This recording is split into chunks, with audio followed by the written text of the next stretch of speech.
Everyone. आज मैंने सुबह उठा और सुबह होते ही मैंने बस डाउनलोड किया ये पूरा न्यूज़पेपर द हिंदू। जैसे कि आप सभी को पता है कि मैं सिविल सर्विस का मैं प्रिपरेशन कर रहा हूँ, तो ये मैंने डाउनलोड किया और डाउनलोड करते ही मैंने बस देखा कि इसको मैंने पढ़ना स्टार्ट किया कि बहुत सारे न्यूज़ थे जो काफ़ी मज़ेदार न्यूज़ थे, पढ़ना भी चाहिए। ये 27 अप्रैल का न्यूज़ है। जैसे कि मैंने देखा, ये है 10 जवान killed in blast by Maoist in Dantewada. Dantewada एक डिस्ट्रिक्ट है जहाँ पर छत्तीसगढ़ का, वहाँ पर काफ़ी जो नक्सलिटीज़ एंटी नक्सल ऑपरेशन भी बहुत सारे होते हैं। साथ ही साथ नक्सलिटीज़ का जो सेंटर है ना, वो छत्तीसगढ़ में भी ज़्यादा है। तो वहाँ पर ब्लास्ट की वजह से हमारे 10 जवान मारा गया वहाँ पर। तो ये थोड़ा एक बहुत ही बड़ा न्यूज़ था, जो भी काफ़ी सॉरोफुल भी इवेंट था। ये काफ़ी ये न्यूज़ में है तो ये काफ़ी इम्पोर्टेंट हो सकता है यूपीएससी के पॉइंट ऑफ व्यू से। साथ ही साथ ये जो डिस्पाइट कोर्ट स्टे कि OTT platform face pressure on content, तो ओटीटी प्लेटफॉर्म कोर्ट से क्यों प्रेशर फील कर रहा है? क्योंकि ये जो नेटफ्लिक्स, अमेजोन प्राइम वीडियो, ये प्रेशर फील कर रहा है इंफॉर्मेशन टेक्नोलॉजी रूल्स की वजह से। इसलिए they are feeling much more pressure. ये मैंने देखा, तो ये थोड़ा इम्पोर्टेंट हो सकता है, तो मैंने इसको पढ़ा। अगर आपको भी चाहिए तो आप भी पढ़ सकते हैं। ये वर्क्स मीनिंग मुझे एग्जैक्टली तो नहीं पता था, तो मैंने इसको स्टडी किया। फिर पता चला काइंड ऑफ चीट, फ्रॉड, ऐसे आप इसको यूज कर सकते हैं। Prank, kind of prank, you can just watch the world. ये मेरा जर्नी था। थोड़ा बहुत वोकेबलरी भी डेवलप करना बहुत ज़रूरी है, क्योंकि लैंग्वेज का बहुत बड़ा मैटर रहता है यूपीएससी में। आपका लैंग्वेज जितना बेहतर होगा, आप उतने अच्छे से लिख पाएंगे और आपका आंसर राइटिंग स्किल अल्टीमेटली बहुत ही ग्रो होगा। यहाँ पर और एक न्यूज़ मैंने नोटिस किया, जैसे कि the Dalai Lama receives the 1959 Ramon Magsaysay award in person from members of the Ramon Magsaysay award foundation at his residence in Dharamshala. तो दलाई लामा का तो आपको तो पता ही है, बहुत ही बड़ा लंबा स्टोरी है। तिब्बत से आए थे 1959 में, बहुत दिनों बाद। तो उनको जो रमन मैग्सेसे जो अवार्ड था, वो उनको आज तक मिला। हालांकि उनको मिल गए थे लेकिन हाथ में नहीं आए थे, जो उनको आज जाकर मिला। ठीक है। साथ ही साथ यहाँ पर एक न्यूज़ था जो मैंने पढ़ा कि काफ़ी इंपॉर्टेंट हो सकता है, कि Mahanadi row expert questions timing of Chhattisgarh release of water into river. A controversy has erupted over Chhattisgarh release of Mahanadi river into lower catchment area. Mahanadi river दोनों डिस्ट्रिक्ट में जाते थे, जितना मुझे याद है। एक तो ओडिशा, दूसरा है छत्तीसगढ़। महानदी नदी के ऊपर ही जो हीराकुद बांध है, वो इसके ऊपर है, जो मैंने अभी अभी बस मैंने याद कर लिया। आप भी याद कर लीजिए, क्योंकि ऐसे ही होता है कि नहीं कि चेन स्टडी, कि महानदी नाम सुनते ही ये सब दिमाग में आ जाना चाहिए कि ये ईस्टर्न घाट पर ये स्टॉप हुआ है, बे ऑफ बंगाल में इमर्ज हुआ है।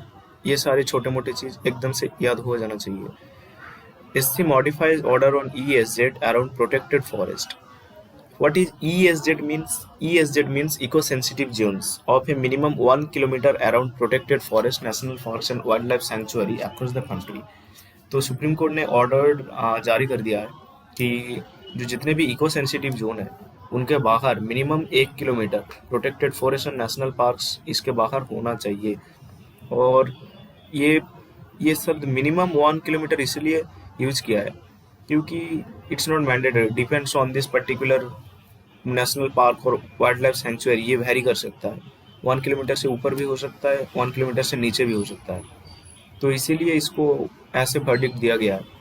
और साथ ही साथ सुप्रीम कोर्ट ने साथ ही साथ सुप्रीम कोर्ट ने ये भी क्लियर कर दिया है, क्योंकि mining with in the national park and wild life sanctuary and with in an area of 1 kilometre from the boundary of such national park and wild life sanctuary shall not be permissible. चलो फिर कोई बात नहीं, है काफ़ी अच्छा news भी है, अच्छा टॉपिक भी है, होना भी चाहिए। ठीक है।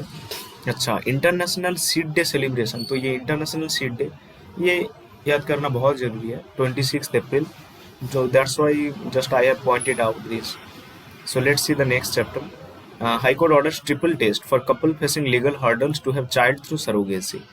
तो यहाँ पर पूरा न्यूज़ पढ़ने का कोई ज़रूरत नहीं है कि सरोगेसी का जो सिस्टम है उसके अगेंस्ट तो एक कपल ने सुप्रीम कोर्ट में मामला किया था। उसके हिसाब से सुप्रीम कोर्ट ने ट्रिपल टेस्ट के लिए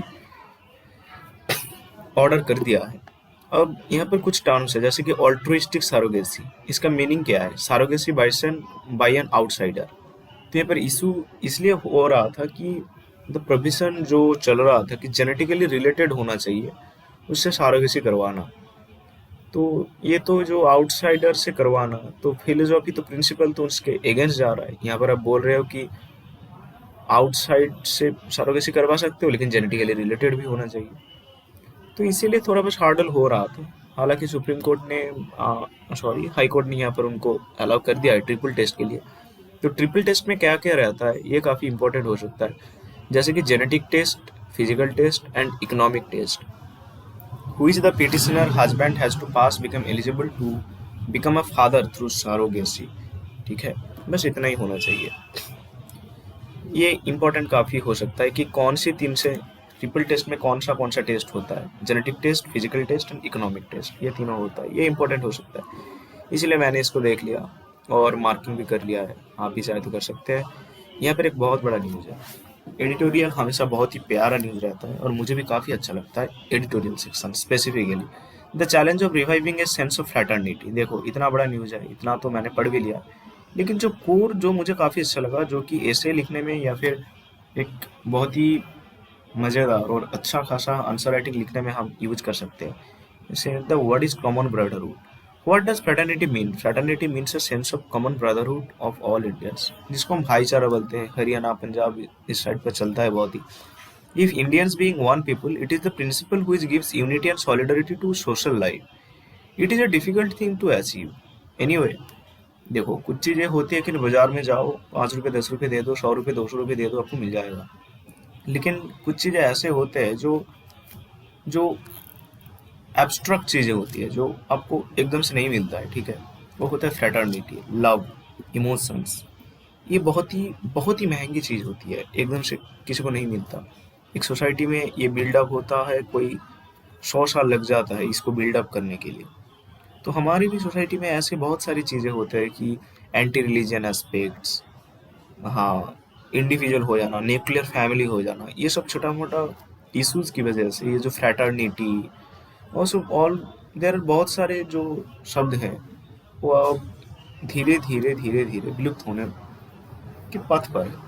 तो इसलिए मुझे लगता है कि ये काफ़ी एक बहुत ही हॉट टॉपिक है यूपीएससी एस्पिरेंट्स के लिए, कि तो पढ़ना ही चाहिए यार, कुछ भी हो जाए। ठीक है, यहाँ पर एक बहुत बड़ा देखिए, pointed out that the contents of the preamble are not only legal and political principle but also as a moral, spiritual and mystical content. सोचिए यार, जिन लोगों ने, हमारे बी आर अम्बेडकर थे, जिन लोगों ने भी बनाया है, तो कितना कुछ सोच के उन लोगों ने बनाया है। इसीलिए क्योंकि ये सब, हम कोई रोबो नहीं है कि ऐसे चलो ऐसा खाओ। हमको एक, वी आर ह्यूमन, हमारे साथ एक स्पिरिचुअलिटी होना चाहिए, मोरल प्रिंसिपल्स होना चाहिए, जिसको डेवलप किया गया है। प्रेम्बल पर हम साफ तौर पर देख सकते हैं fraternity, and without fraternity equality and liberty will be no deeper than coat of paint. ठीक है, एक बहुत ही बड़ा शब्द है, इसको भी हम यूज कर सकते हैं ऐसे में। काफी सुंदर लाइन है ये, मुझे तो पर्सनली बहुत अच्छा लगा। आप भी चाहे तो इसको यूज कर सकते हैं। Fraternity is the dubious word which may be used to denote both emotion and principle, but is perhaps generally used to denote emotions rather than principle. The emotion of loyalty to the state and the emotion of nationalism for national society are should be controlled emotions.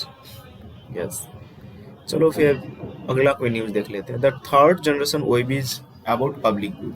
यहाँ पर मैंने देखा है कि third generation OAB is about public good. यहाँ पर ऐसा कोई तगड़ा न्यूज तो मैंने देखा नहीं, लेकिन यहाँ पर दोनों चीजें जो हमें ध्यान में रखना चाहिए कि some experts term the third generation web as Web 3, while others use the descriptor Web 3.0 for web tech buffs.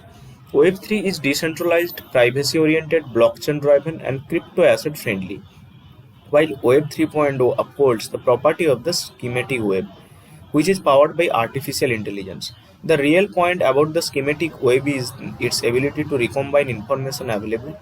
तो यहाँ पर दोनों चीजें जो साफ तौर पर आपको पता चल जा रहा है कि Web 3 is not Web 3.0. There are lots of differences between Web 3 and Web 3.0. Here you can see that uh, Web 3 is decentralized, privacy-oriented, blockchain-driven, and crypto-asset friendly. But whereas Web 3.0 or 3.0 offers the property of the semantic web, which is powered by the artificial intelligence. So both are completely different. So question can be asked in the UPSC and other examination as well, that Web 3 and Web 3.0 are same or not. There are lots of differences between them. Anyway, there is another news in the today's newspaper. The distribution and utilization of water bodies in India. I have studied it and I found there are lots of information which must be too much important from our preparation point of view.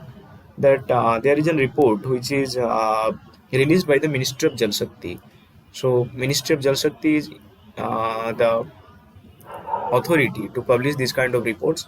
Here you can see just another thing. West Bengal boasts of the highest number of ponds and reservoirs. This is highly important. This question can be asked in the state PCS as well. That West Bengal boasts of the highest number of the ponds and reservoirs. Andhra Pradesh the highest number of tanks. Tamil Nadu has the highest number of lakes. Maharashtra leads in terms of the water conservation initiative. A mobile application designed for this task. ये चारों point बहुत important हो सकता है. That's why इसको भी मैंने study कर लिया है. The ambiguities in the nuclear liability law. ठीक है, तो ये न्यूज़ को सीधी बात में पढ़ लेते हैं कि एक more than decade old plan to build 6 nuclear power reactor जो प्लान हो रखा था महाराष्ट्र के जयपुर में, world's biggest nuclear power generation site under consideration at present. कि अभी कोशिश जारी है कि इसको चालू किया जाए. तो ये सबसे बड़ा न्यूक्लियर प्लांट हो सकता है, न्यूक्लियर पावर जनरेशन साइट हो सकता है.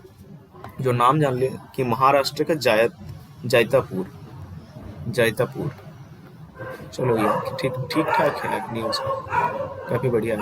अच्छा, माओइस्ट अटैक जो हो रहा था उसके बाद देख लेते हैं जो दूसरा राइट टू मैगी. ये बहुत ही प्यारा सा न्यूज़ है जो मैंने स्टडी किया है.